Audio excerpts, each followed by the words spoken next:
Please give an energetic and warm welcome to the one and only Anand Arnold.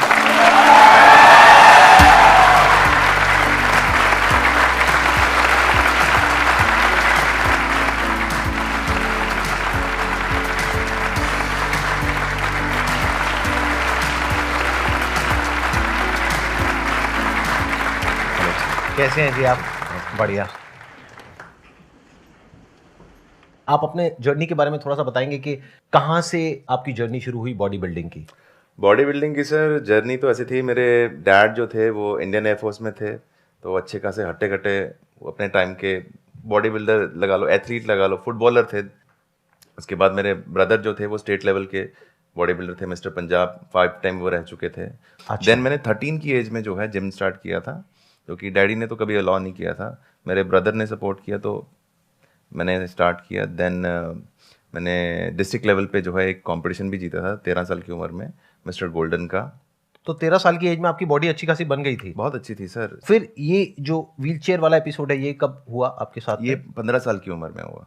अच्छा। जो कि lower spinal cord में cancer था, वो मतलब कि बाय बर्थ ही था, बट पता नहीं लग पाता था, पेन रहता था छोटेपन से ही, और कुछ ऐसी टेक्नोलॉजीज नहीं आए थे तब। बट जब 15 साल की उम्र में जब सीवियर अटैक पड़ा, फिर उन्होंने एक MRI के लिए भेजा, तो उसमें सारा कुछ आ गया, तो बहुत ही क्रॉनिक था। और किस स्टेज पे था वो कैंसर? वो ऐसे था कि अगर मैं सर्जरी ना करवाता तो विद इन 1 वीक डेथ हो जानी थी। और वो सर्जरी कराने के कितने टाइम बाद आप रिकवर हो पाए? सर्जरी कराने के बाद तो मैं डिप्रेशन में चला गया था 3 साल तक। अच्छा जी, 3 साल मैंने फिजियोथेरेपी किया, तो डॉक्टर बोलते थे कि हाँ 3 महीने में ठीक हो जाओगे, 4 महीने में ठीक हो जाओगे, और मैं उनको फॉलो अप करता था। बहुत ही मेरे मतलब कि दिमाग बहुत ही बच्चों जैसा था, जैसे डॉक्टर कोई बोलता है तो मान लेते हैं। तो डॉक्टर ने मेरे को रियल मतलब कि जो सच्चाई थी वो नहीं बताना चाहते थे कि हाँ भाई तू कभी ठीक नहीं होगा अभी। ये बात आपके पेरेंट्स को पता थी? पेरेंट्स को पता थी, फैमिली आपको नहीं पता थी? मुझे नहीं पता थी। मेरे तो ड्रीम्स थे कि यार मैं 18 साल के बाद मैं बुलेट लूँगा, मैं ऐसे करूँगा, वो करूँगा, बॉडी बिल्डिंग स्टार्ट करूँगा, तो मेरे भी ड्रीम्स थे ऐसे। तो आपके माइंड में यही चल रहा था कि शायद मैं 3-4 महीने में ठीक हो जाऊंगा? ठीक होके मैंने को वापस से अपना बैक टू नॉर्मल हो फिर मेरे एक दीदी थे, डॉक्टर थे वहाँ पे CMC हॉस्पिटल में, तो वहाँ पर तब आए थे डॉक्टर केसी, अमेरिका से आए थे। तो उन्होंने मेरे को बोला, कहते दुनिया की कोई मेडिसिन, कोई थेरेपी, कोई फिजिकल थेरेपी तुझे नहीं ठीक कर सकती, you have to start your life on wheels. तो मैं मतलब कि तब आपकी एज कितनी थी? मैं 18 साल का था। 18 साल के थे, यानी 3 साल से ऑलरेडी ये सब चल रहा था। जी, ये सारा हाँ, पेन और जी, ये जी, जो पूरा वो सब था। जी। और आपको 18 साल की एज में पता लगा कि अब आपको अपनी पूरी लाइफ ऐसे ही गुजारनी, व्हीलचेयर के ऊपर ही गुजारनी है। जी। तो फिर उसके बाद क्या था आपका जो रिएक्शन था या आपका जो मेंटल स्टेट था? हाँ, उनके ऑफिस से बाहर निकला जब, तो मेरे तो आंखों से आंसू स्टॉप नहीं हो रहे थे। I understand. और मेरा दोस्त था उस टाइम पे, अमित गिल, वो मुझे लेके आता जाता था। तो जब वो आया तो उसको सब डॉक्टर्स ने बोला ये क्यों रो रहा है ऐसे ऐसे करके, तो वो कहता मुझे पता नहीं। फिर वो मुझे ऐसे ही घुमाने ले गया, तो वो कहता था यार तू एक दिन ओलंपिया, मिस्टर ओलंपिया बनेगा, तेरे आगे पीछे लोग घूमेंगे, ऑटोग्राफ लेंगे, सेल्फी लेंगे। तो मैं मतलब कि सोचता था यार ये बंदा पागल है, ये क्या बोल रहा है, मैं तो व्हीलचेयर पे बैठा हूँ, है ना, तो ये बंदा ओलंपिया की बात कर रहा है। मैंने देखा था कि 2018 में आप मिस्टर ओलंपिया में सिल्वर मेडल जीते। जी, सिल्वर मेडल और best poser of the year. अच्छा जी, best, which is a very big thing. I think mister Olympia में आज तक इंडियन ने कोई मेडल लेकर नहीं आया, और आई think mister Olympia is the biggest platform. उससे ऊपर और कोई प्लेटफॉर्म नहीं है in terms of body building, right? I think आपने 50 से ऊपर अवार्ड जीते हैं। हाँ, 50 से तो ऊपर, पूरा मेरा कमरा भरा हुआ पूरा। तो सारी ट्रॉफीज, मेडल्स, ये वो और ये सब कुछ। अभी एज कितनी है आपकी? 35 ईयर्स। जी। इसका मतलब आपके दोस्त ने जो प्रेडिक्ट किया था आपके बारे में जी, कि एक दिन ऐसा होगा, कि ऐसा कुछ होगा, वो सच हो गया। 100% वैसा ही। तो देखा जाए तो आपकी सक्सेस में उनका भी बहुत बड़ा हाथ है, आपके जो फ्रेंड है। हाँ, आई थिंक उसका मुंह है, हाथ नहीं है।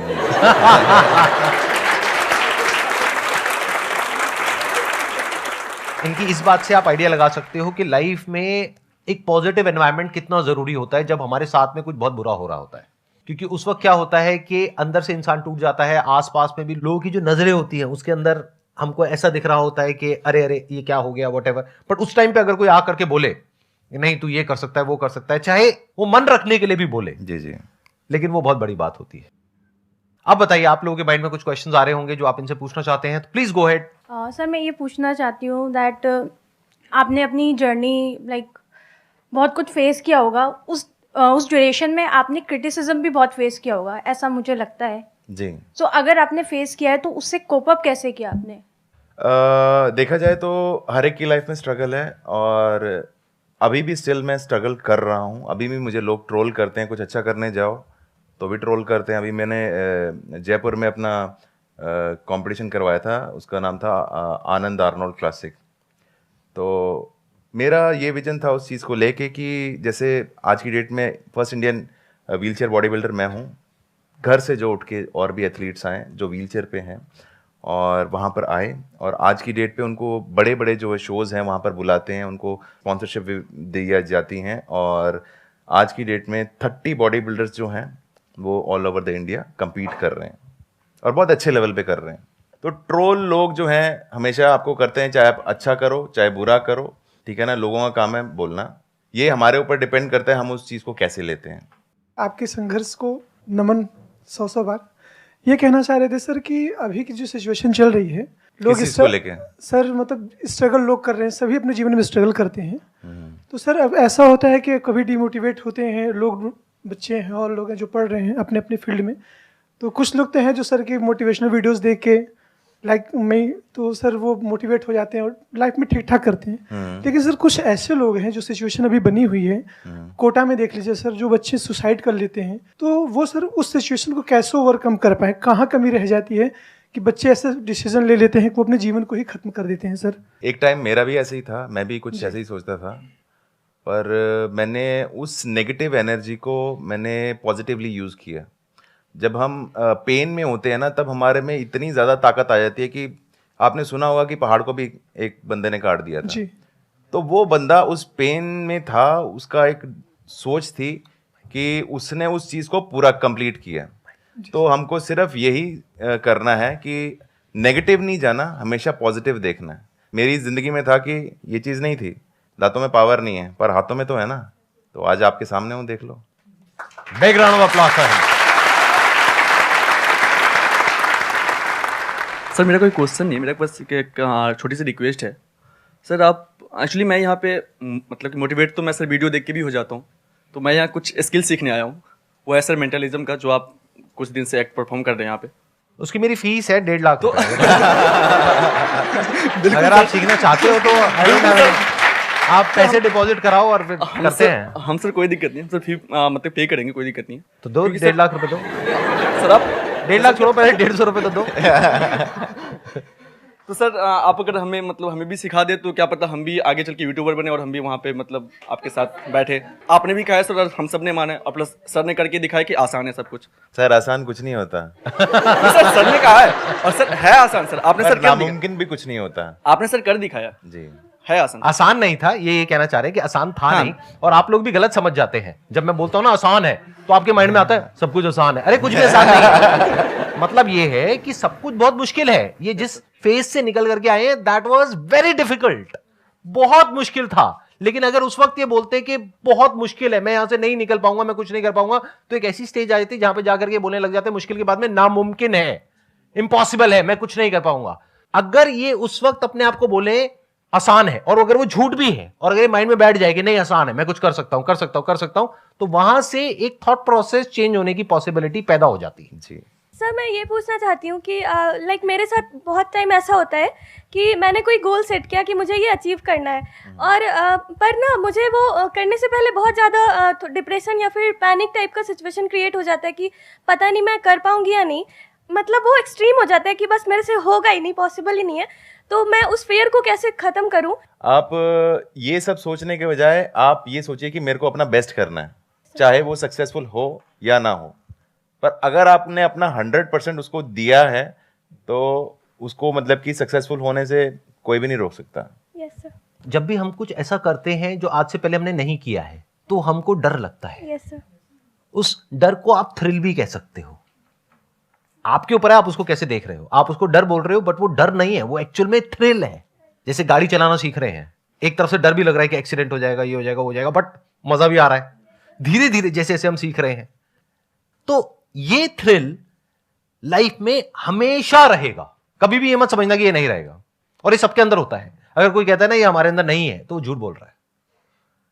आज भी जब मैं कुछ नया करता हूं देखो, एक तो है मेरा अपना कंफर्ट जोन, यानी जो मैं कर चुका हूं पास में उसी को रिपीट कर रहा हूं, तब कुछ भी डर नहीं होता है, कोई थ्रिल नहीं होता है, कुछ नहीं होता है। पर जैसे ही हम कुछ ऐसा करते हैं जो आज से पहले हमने नहीं किया है, तो अंदर से डाउट आता है, पता नहीं मैं कर पाऊंगा नहीं कर पाऊंगा, कहीं मैं फेल तो नहीं हो जाऊंगा, कहीं कुछ गलत ना हो जाए, ये ना हो जाए। बट ये अच्छा है। कुछ लोग क्या है, इसको एंजॉय करते हैं, तो वो कुछ नया करते रहते हैं लाइफ में। They become legends in their field. For example, आज ये मेरे साथ में बैठे हैं। जब आप इंडिया में कॉम्पीट करते हो तो आपके लिए बहुत आसान है इंडिया में कॉम्पीट करना, लेकिन जब आप ग्लोबल प्लेटफॉर्म पे जाते हो, जैसे कि मिस्टर ओलंपिया, जी जी। तो वहां तक तो बहुत लोग सोचते ही नहीं है। नहीं, नेवर। तो वहां तक सोच पाना और वहां पर जा करके कॉम्पीट कर पाना और जीत के आ पाना, जी। इसका मतलब कि आपके माइंड में कुछ ऐसा है कि आपको कुछ बड़ा करने में, यानी जो आप पास में कर चुके हो, जो सक्सेस अचीव कर चुके हो, उसको आप एंजॉय नहीं करते हो बैठ करके। नहीं। आप ये सोचते हो नेक्स्ट बड़ा टारगेट Next क्या मैं है, क्या करूंगा। हाँ और जैसे ही हम वो सोचते हैं तो डर भी लगता है। जी। बट मैं उसको डर नहीं बोलता हूं, मैं उसको थ्रिल बोलता हूं। जैसे जब ये मीट सीरीज मैंने शुरू करी थी, तो मेरे अंदर एक डर था, अगर आपकी लैंग्वेज में बोला जाए, और मेरी लैंग्वेज में बोला जाए तो एक थ्रिल था, क्योंकि मैं कुछ नया कर रहा था। उससे पहले अगर आप 10 साल में देखोगे, ना तो मैं कहीं गया, ना कोई यहां पर आया। लेकिन पिछले 4 महीने में देखो कितने लोग यहां पर आ गए, सब कुछ ही बदल गया। मतलब पिछले 10 साल में जो मैंने किया, उस सबको छोड़ करके एक नया ट्रैक पकड़ लिया। हो सकता है अगले 6 महीने बाद मैं फिर कोई नया ट्रैक पकड़ लूं, जो मुझे खुद भी नहीं पता है। जो आप कहो ये क्या हो रहा है, ये क्या बदतमीजी है। संदीप सर को तो हम देखते थे ये सोच करके कि वो एक मोटिवेशनल स्पीकर है, अब वो मेंटलिस्ट बन गए हैं। तो I am not attach to my past success और failure. I am not attach to my future success और failure. I am attach to doing something new, क्योंकि वहीं पे थ्रिल है, वही जिंदगी है। समझ रहे हो? कुछ नया क्रिएट करना ही तो लाइफ है।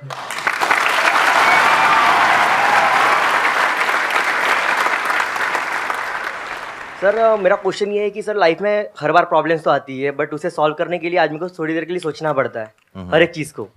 और कई बार सर ऐसा होता है कि जब हम प्रॉब्लम को सोचते हैं उसमें 1 घंटा लगता है, कभी कभी बड़ी रह गई तो सर, या फिर हो सकता है कि 1 दिन भी लगे।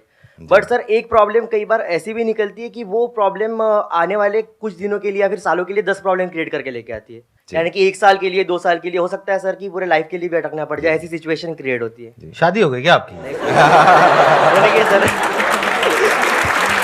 उससे बड़ी प्रॉब्लम कोई नहीं है।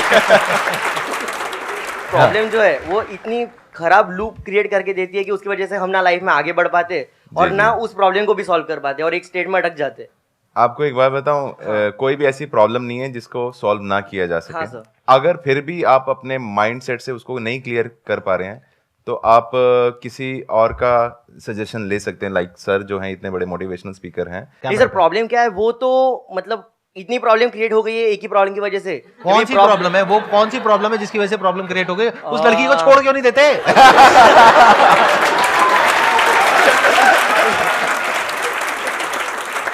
सर छोड़ भी नहीं सकते।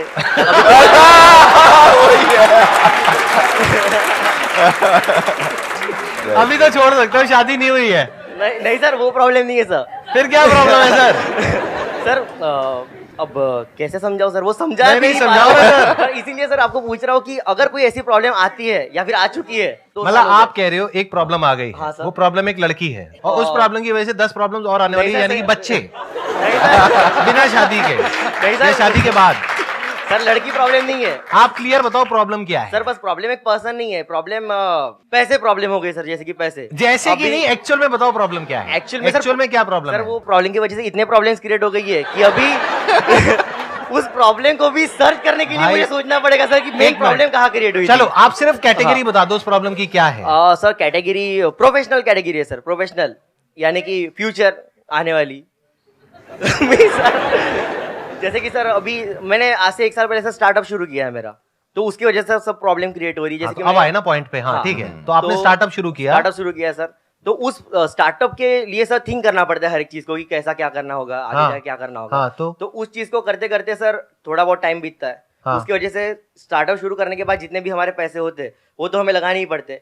तो सर पैसे खत्म हो गए उसके बाद में। तो स्टार्टअप आपने अपना किया, वहां से पैसे खत्म हो गए, तो पैसा प्रॉब्लम है ना? सब पैसा प्रॉब्लम है और साथ ही में पैसा खत्म हो गया तो सर एम्प्लॉय भी मैं समझ गया, वही पैसा खत्म हो गया, वो प्रॉब्लम है, वो अकेले आपकी नहीं है, यहाँ पे बहुत लोगों की और है नहीं प्रॉब्लम। सर, मैं इसीलिए कह रहा हूँ सर, पैसा प्रॉब्लम नहीं है। हाँ। सर प्रॉब्लम ये है कि मेन प्रॉब्लम जहाँ से शुरू होती है सर, ठीक है। इतना प्रॉब्लम वर्ड मैंने आज तक जिंदगी में नहीं सुना अपने किसी सेशन में। मेरे को लगता है जब ये वीडियो एडिट होगी ना अजय, तो वहां पे नीचे काउंटडाउन लगाना प्रॉब्लम का। प्रॉब्लम 1 2 3 400 500 600 बढ़ता जा रहा है काउंटडाउन। हाँ बताओ प्रॉब्लम क्या है? सर डिसीजन लेने के लिए समय इसलिए लगता है सर, क्योंकि कई बार ऐसा होता है ना कि प्रॉब्लम इतनी बड़ी रहती है 501 कि उसका सोल्यूशन ढूंढने के पहले सर 2 मिनट के लिए सोचना पड़ता है कि अगर ये सोल्यूशन गलत हो गया तो हो सकता है आगे जाके इसी की प्रॉब्लम की वजह से और 502 प्रॉब्लम आ जाए। बस भाई बस, एक मिनट शांत। अभी आपने अपनी एक प्रॉब्लम बताई, मेरे भी माइंड में प्रॉब्लम सुनो, पैसा कमाने के 2 तरीके हैं, स्टार्टअप या फिर जॉब कर सकते हो। जब पैसा कमाओगे तो पैसे की वजह से जो प्रॉब्लम्स क्रिएट हुई है तो पैसे से सॉल्व हो जाएगी। अब आप कह रहे हो उसकी वजह से और प्रॉब्लम्स हो गई है, उन प्रॉब्लम्स के लिए कुछ एक्सपर्ट्स हैं, जैसे कोई डॉक्टर है, ये है वो है, तो उनके पास जाओ, उनसे जाकर के डिस्कस करो, तो वो वहां से सॉल्व हो जाएगी। हाँ सर, मैं ये चाहता हूँ कि आगे जाके कोई भी ऐसी प्रॉब्लम में फंसू ही ना, या फिर उस लूप में ना फंसना चाहता हूँ मैं सर। ऐसा कभी नहीं होगा, फंसूंगा ही मैं, फंसोगे ही, फंसने वाला हूँ फंसने ही वाले हो सर। उसका कोई और ये नहीं है, आंसर नहीं होती। सब फंसते हैं। तो सर अभी फंसने की वजह से सर वही अटक के रहना है, मतलब नहीं वहां अटक के नहीं रहना है, आगे बढ़ना है ना। ये भी फंसे थे ना एक प्रॉब्लम में। हाँ। आपकी लाइफ में इतनी बड़ी प्रॉब्लम तो नहीं आई ना जितनी बड़ी इनकी लाइफ में आई थी? नहीं है सर। नहीं आई ना। हाँ, नहीं तो आई। ये जब फंसे उस प्रॉब्लम में निकल गए ना, हाँ। तो आप क्यों नहीं निकल सकते? निकल तो सकता हूँ सर, मैं ये कह रहा हूँ कि सर टाइम। एक मिनट सर, आप कुछ कहना चाहेंगे? सर पानी पियेंगे? आप काफी बोल रहे हैं ना, तो सर पानी पीजिए। Thank you so much sir, यहाँ पर आने के लिए। आपसे मुझे बहुत इंस्पिरेशन मिली, बहुत कुछ सीखने को मिला। आई एम श्योर आप लोगों को भी बहुत कुछ सीखने को मिला होगा। Wish you all the best. Thank you so much जी, थैंक यू सो मच।